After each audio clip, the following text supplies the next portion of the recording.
Welcome to the MS&Me Radio Network. The broadcast shows are for informational and entertainment purposes only. They are not designed to provide listeners with specific personal, medical, or counseling advice. Individuals with a medical issue should always consult their healthcare provider. MS&Me is not responsible for content of individual shows. The views expressed by show hosts or their guests are their own. Enjoy the show. I'm John Strum, and this is Real Talk MS.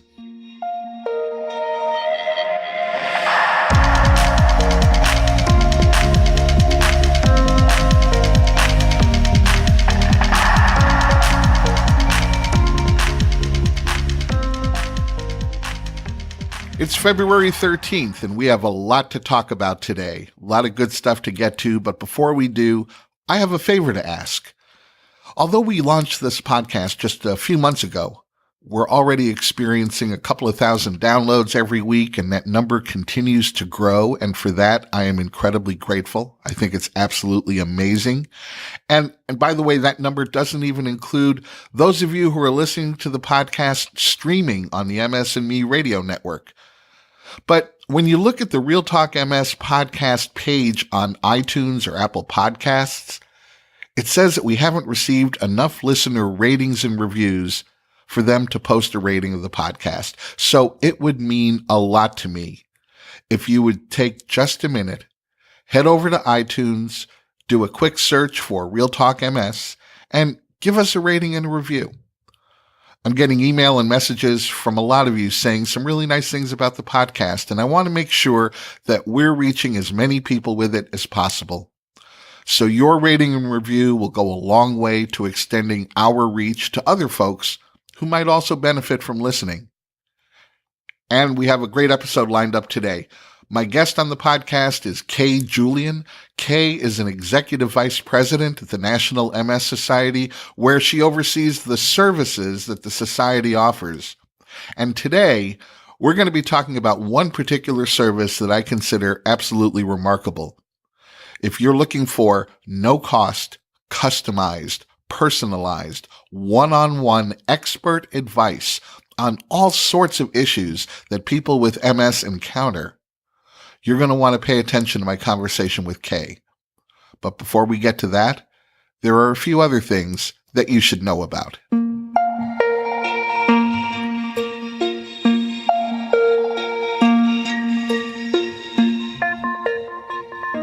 We talk a lot on the podcast about clinical trials, and we talk about them for a few really important reasons. First, I think it's important to know about the work that's being done to better understand, treat, and ultimately eliminate multiple sclerosis. And I think it's also important to make sure that we're getting the big picture, to talk about the tremendous amount of research that's taking place all around the world to solve the riddle of MS. But one of the most important reasons that we talk about clinical trials is that you can't help but feel hopeful when you hear about the level of commitment and determination that researchers have toward furthering our understanding of MS. But recruiting patients for clinical trials is hard. It's a more difficult process than you might imagine. And by the way, that's true for all types of clinical trials, not just the ones that are related to MS. The truth is that when it comes to recruiting for clinical trials, most of the volunteers tend to be middle-aged white women. As a matter of fact, the FDA has said, and I'm quoting now, overall, few people actually sign up for and participate in clinical trials, and those who do participate don't always represent the U.S. population. Participation is especially low for certain populations, including adults aged 75 or older and people from certain racial and ethnic groups. And so what ends up, and that's the end of the quote. So what ends up happening is that men, young people, and people of color lack representation in clinical studies. And this ends up becoming important because clinical studies can be most accurate when the patients in these studies reflect the overall population of people living with multiple sclerosis. And we know that MS affects men. We know it affects young people. We know it affects people of color, but without these groups reflected in our research, we're left assuming that the results of any study will affect all of these different patient groups in the same way, and that's not always a comfortable assumption to make. One organization that has seen this phenomenon of underrepresentation or imbalance in research studies firsthand is the Accelerated Cure Project for multiple sclerosis. The Accelerated Cure Project manages a patient-led research network called I Conquer MS. And so with a research grant from the Patient Outcomes Research Institute, the Accelerated Cure Project conducted a survey of people living with MS, and the results of that survey have been published in a report entitled MS Minority Research Engagement: Experiences and Opinions About Research. And the study indicates that minority populations living with MS are just as interested in participating in MS research and clinical trials as anyone else. And so this report might serve as a wake-up call for researchers who are designing new clinical trials to double their efforts to recruit minority participants, to make sure that their message is getting across in a language those participants are going to understand, and to be clear about how their study will benefit members of minority communities within the greater MS community. If you're interested in reading the lay language summary of this report, I'm including a link in the podcast show notes. Obviously, this report is just a start at cracking open the door toward greater inclusion in scientific and medical research, and hopefully that door continues to open wider and faster.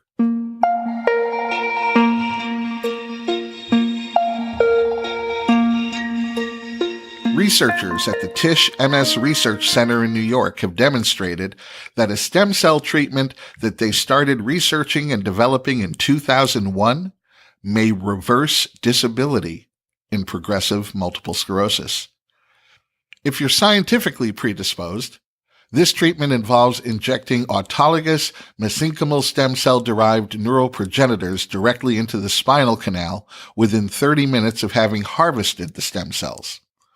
Getting back to speaking English, the 20 participants in this initial phase 1 clinical trial demonstrated a reversal of physical disability as measured by improvements in the EDSS, which stands for Expanded Disability Status Scale, which anyone living with MS is probably already familiar with. In addition, 70% of the participants had greater muscle strength, and half of them exhibited improved bladder function. Well, based upon these promising results, the FDA has approved a larger phase 2 clinical trial, and the Tisch MS Research Center of New York is investing $5 million to build a new regenerative medicine laboratory where this research and treatment will continue to be developed. You know, at the top of the podcast, I talked about how learning about clinical trials can't help but make you feel hopeful. Well, there's a long way to go in further developing this particular treatment. And this treatment, getting as far as it has, is a result of about 15 years of research that came before it. But you can't help but feel that every day, science is moving us a little bit further down the road toward unraveling multiple sclerosis.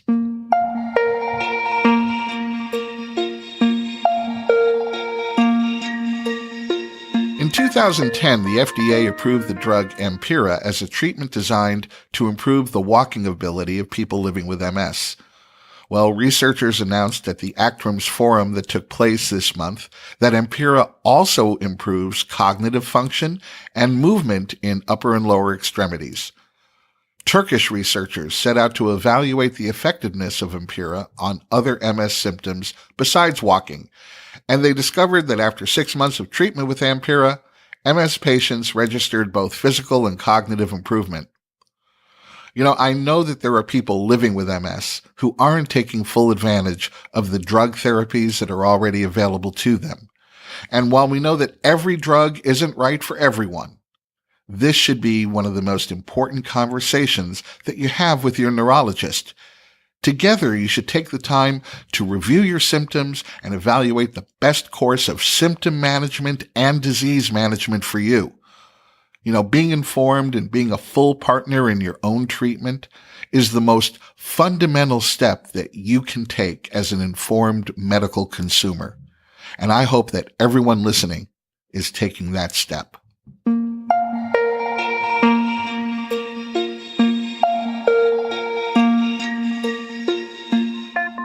Having just reminded you that every drug isn't going to be right for everyone, this feels like the perfect time to mention the results of another clinical trial that demonstrated that another drug already on the market has been shown to increase the walking speed of MS patients.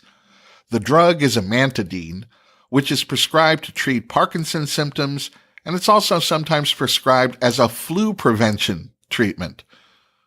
Amantadine is also sometimes prescribed off-label to treat MS tremor. So this study took place in 14 different research centers across the United States. It involved 60 MS patients who were experiencing walking difficulties. Half the patients in the study received amantadine, and the other half were given a placebo. And the result of the study showed that the patient group that had been given amantadine experienced a 16.6% increase in their walking speed. And a majority of those patients actually experienced a 20% improvement in their walking speed. The Phase 3 clinical trial to further test amantadine for the MS population is expected to begin later this year.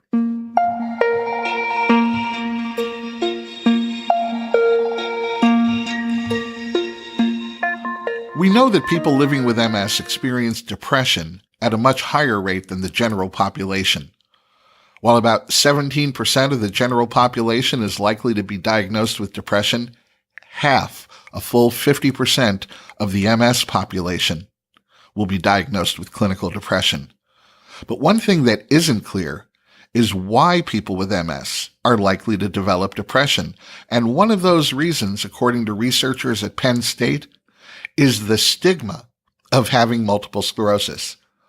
Now, stigma is the experience of being set apart and being seen as less than others because of a particular personal characteristic. Obviously, people living with MS know that they're living with a disease that, as of today, is incurable and carries with it a wide range of potential symptoms that may or may not affect someone. Well, that's something that can cause anyone to feel stigmatized. The study also found that people with greater psychological reserve, that is, they have a sense of having a support network around them and they feel as if they can advocate for their own needs, well, they tended to be less affected by stigma. And even if they did feel stigmatized, they were less likely to be depressed. Which, by the way, is one more reason that I will always encourage everyone living with MS to become an MS activist. Advocating for your own needs just feels empowering. And as you hear about the stories of so many other MS warriors who have become MS activists, you know you're not alone. Well, in this study, researchers used data from over 5,000 participants enrolled in a semi-annual survey conducted by a research arm of the Consortium of Multiple Sclerosis Centers. This particular research study is a longitudinal study, which means that the people in the study are followed over a long period of time, and by doing that, researchers were able to separate out cause and effect when it came to things like depression.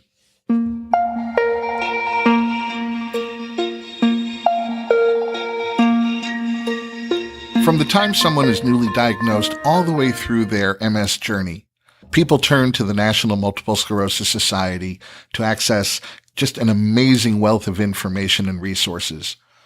But there's what I consider to be a truly remarkable resource that the MS Society provides that you need to know about. In a moment, we'll be talking about that resource and more with my guest, Julian. Kay is the Executive Vice President of Services at the National MS Society.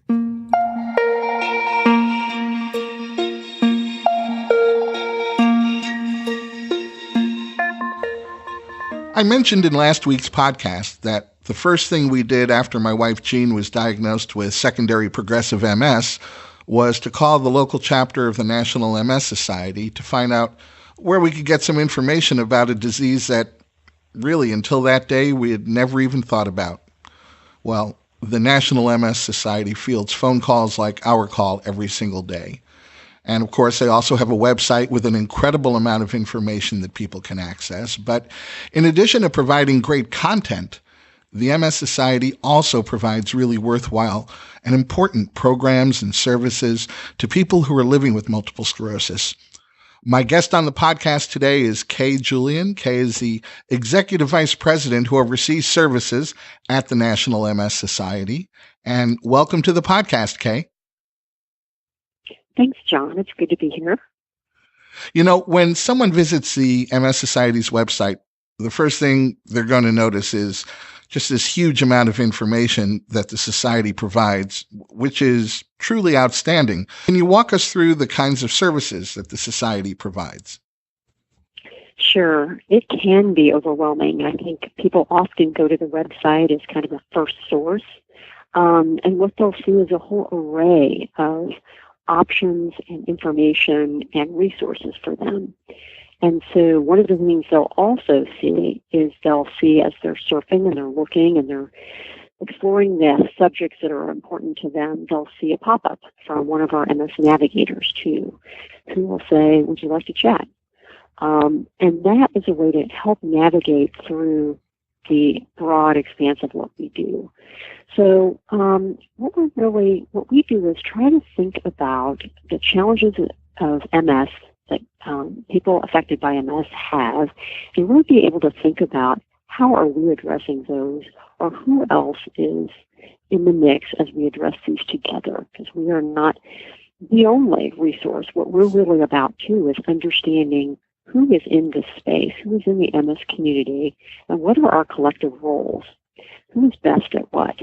And so some of the things that we do really run the gamut from everything from somebody who has been newly diagnosed and who may need a referral for a neurologist, for example. It might be somebody who has had MS a little bit longer, further in their MS journey, and they might have issues around employment, understanding and wanting some assistance in working through some of those issues or applying for benefits.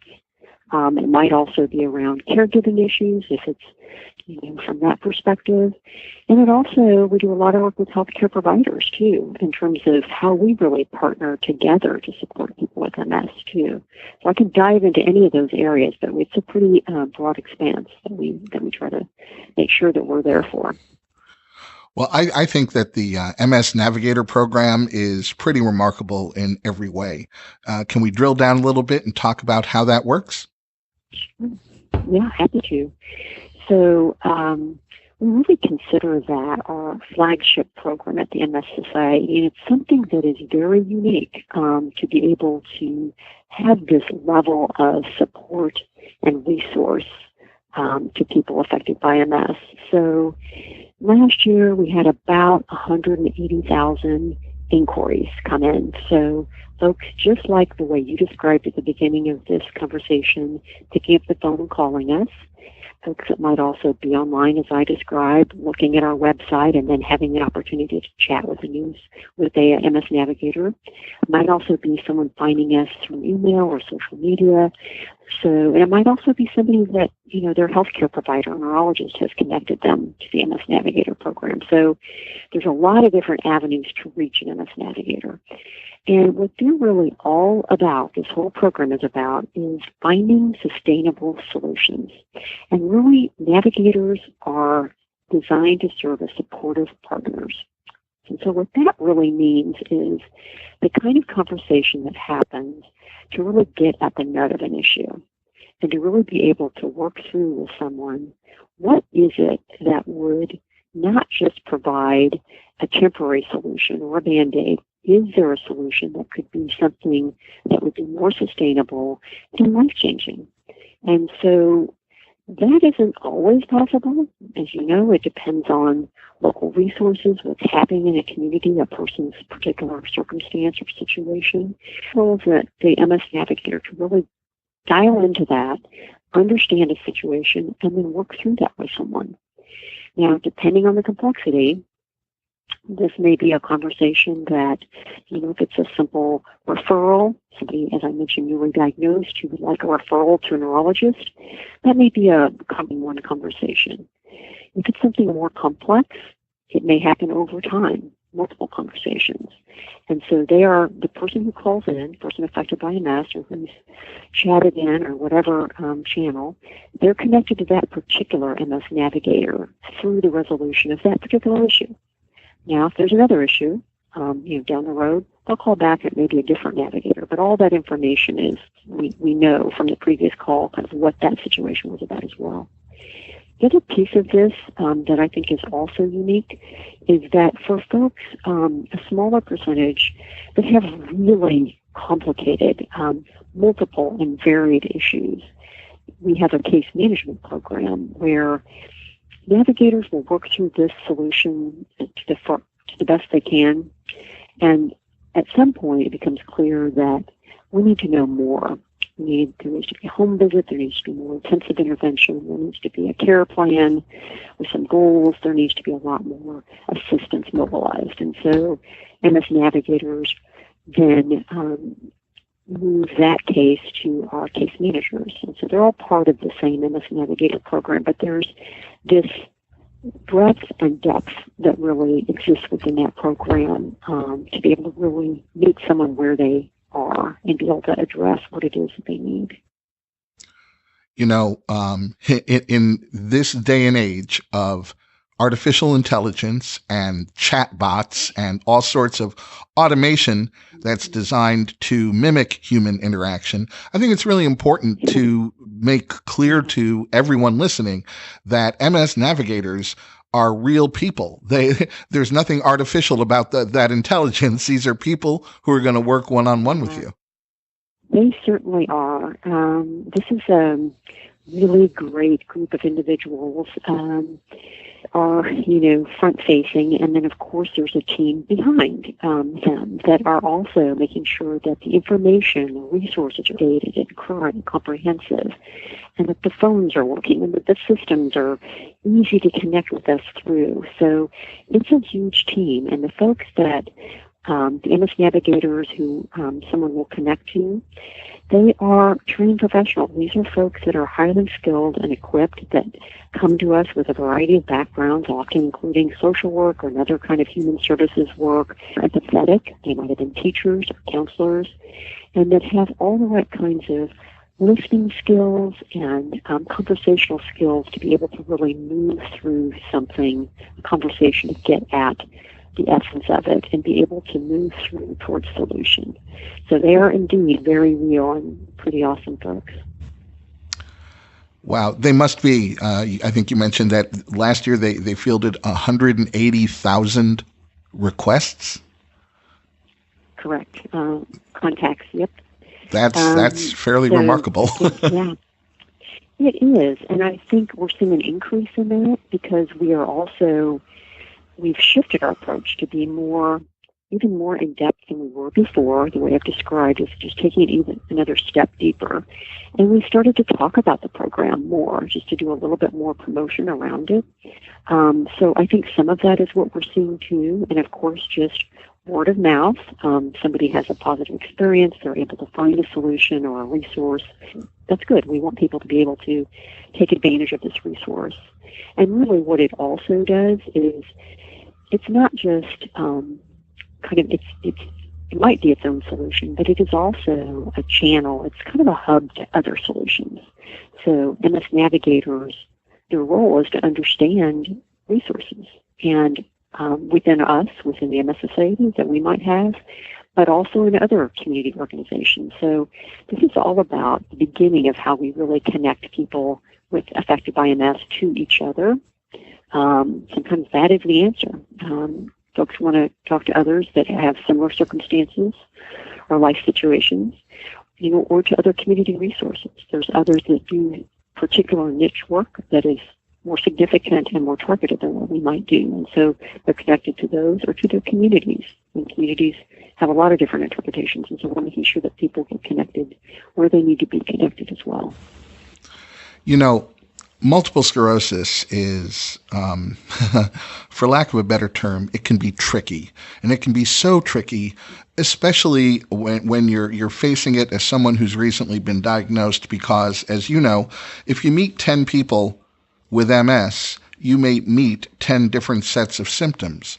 And that lack of commonality, I think, is confusing to a lot of folks. And a couple of minutes ago, I mentioned that when my wife was first diagnosed with MS, we called the MS Society and asked where or how we could find good information that would help us better understand her diagnosis. We did that because at that time, we didn't know what else to do, and it seemed like a good first step. I'm happy to say it was an outstanding first step for us, and I'm glad that was the direction we chose to go in.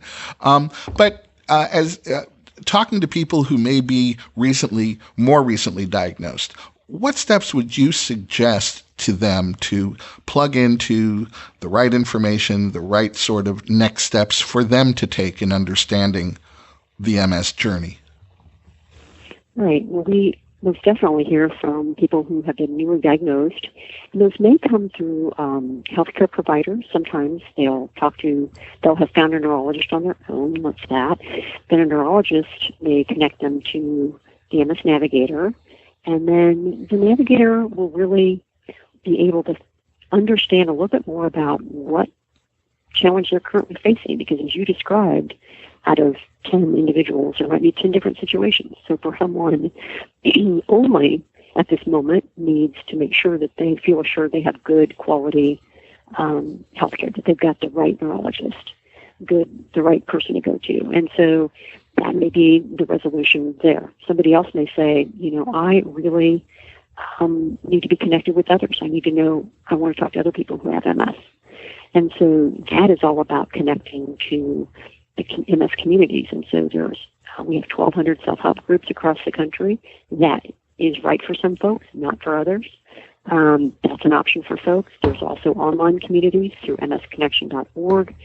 And people there can set up their own kind of steps, so if you want to have a way to talk to others that are in your situation, you can form a group around that and have a conversation around that. And we're looking at one of the tasks ahead for us is to really look at what are more ways and more varied ways that we can connect people with MS to each other. Because that's one of the things we hear, always consistently is we really want to connect to each other too. And so we're looking at how we can do that. And we have some other kinds of one-on-one peer connection programs and such. So we're really looking at that to see how we might be able to even strengthen that. Other folks may be in a different situation. They may be having family or marital issues. They may be having employment issues or fear around having employment issues.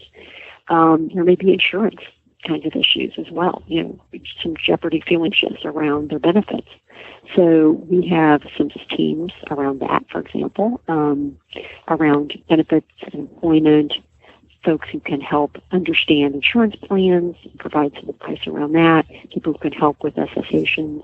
There's a lot of different elements to this, and we're prepared to meet people where they are, which is the fluidity that I think MS Navigators really need to bring to the mix, and they do. Well, Kay, I can't thank you enough for spending a few minutes talking with us today. I think just in terms of our conversation alone, it's going to help a lot of people understand two important things. Number one, that they're not alone. And number two, that there are amazing people with amazing resources at their fingertips and they're ready to share. So let me thank you again for joining us today. Thanks so much, John. That's going to wrap up this week's podcast. I'm John Strum. Thanks for listening, and we'll catch you next time.